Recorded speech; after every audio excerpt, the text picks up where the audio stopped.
আমি এখন আপনাদের নেগেটিভিটি ক্লিন করে মানি হিলিং সেন্ড করব। মনকে শান্ত করে বসুন, নিজেকে গ্রাউন্ডেড করুন, শুধু কান দিয়ে শুনুন। চোখ দুটো বন্ধ রাখুন, দুই ভুরুর মধ্যিখানে ফোকাস করুন। একদম মুখে সাউন্ড হবে না, শুধু সাউন্ড শুনবেন। দুই চোখ বন্ধ, আমি হিলিং সেন্ড করা শুরু করছি।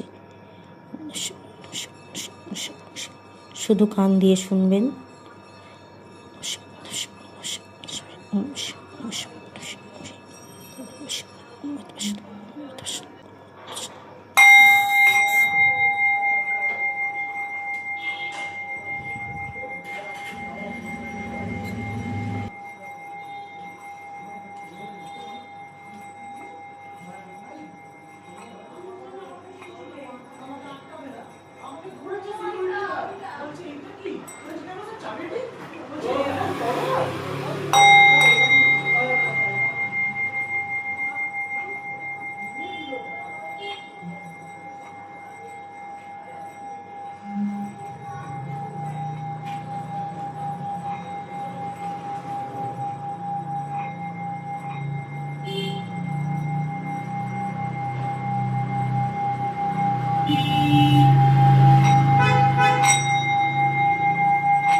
শুধু